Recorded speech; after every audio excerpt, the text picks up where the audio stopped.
Your government cannot legally spy on its own citizens without legal process. In the United States, the NSA requires a FISA warrant to surveil Americans domestically. In the United Kingdom, GCHQ requires a warrant to surveil British citizens, so the NSA surveils British citizens and shares that data with GCHQ. GCHQ surveils American citizens and shares that data with the NSA. Both agencies get what they want. Neither technically violated their domestic law, and the person being surveilled is monitored by a foreign government rather than their own, a legal distinction with no practical difference. This is the operating logic of the Five Eyes. It is not a conspiracy theory. It is documented policy. The Five Eyes Alliance originated in 1946 with the UK-USA agreement between the United States and the United Kingdom. The formal intelligence sharing arrangement grew out of signals. Intelligence cooperation developed during World War II, specifically the breaking of German and Japanese codes. Canada joined in 1948. Australia and New Zealand joined in 1956. The alliance remained classified until Australia and the United Kingdom declassified portions of the UK-USA agreement in 2010. The existence of the alliance was an official secret for over 60 years. The Snowden disclosures in 2013 provided the most detailed public documentation of how the partnership operates in the digital era. The Snowden disclosures revealed the architecture of Five Eyes cooperation in detail.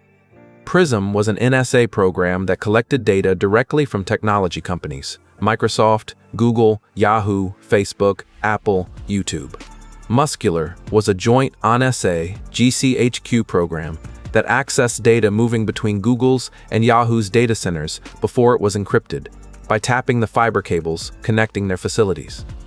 X-Keyscore was an NSA system that allowed analysts to search real-time communications and stored internet activity. StoneCoast was the classified network over which Five Eyes partners shared intercepted intelligence. Together, these programs represented a near-comprehensive surveillance architecture operating outside public knowledge. The technical infrastructure for SIGINT collection operates at the level of internet backbone cables.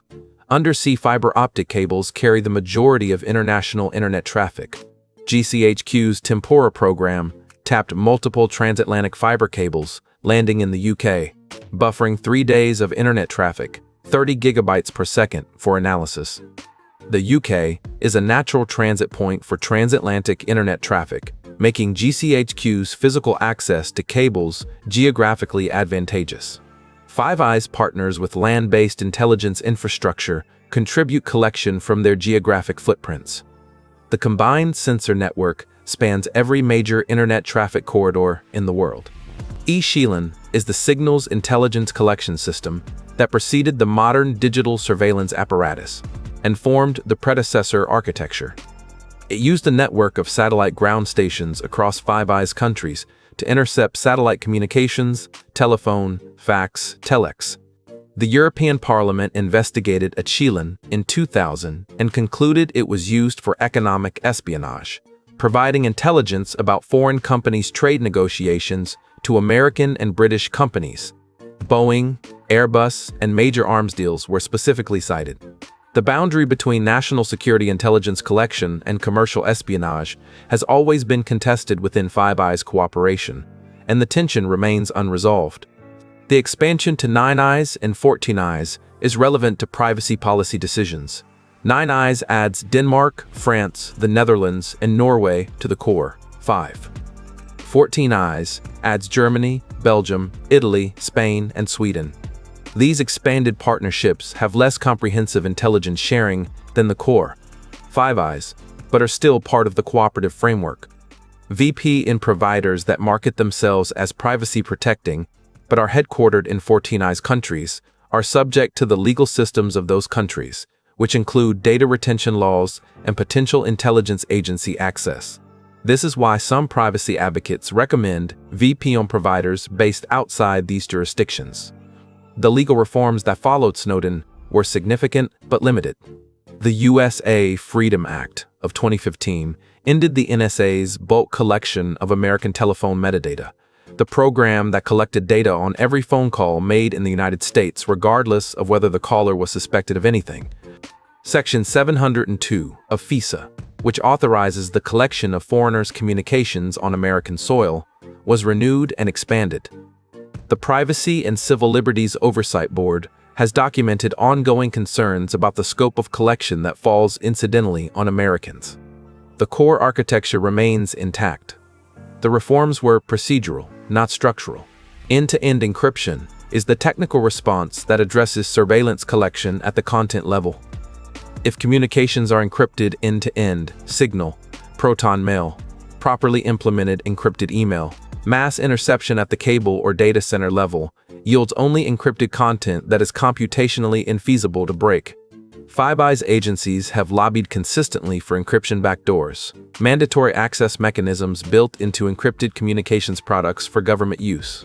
Technology companies and security researchers have consistently opposed these proposals, arguing that any backdoor weakens security for all users and cannot be guaranteed to remain exclusive to authorized government use.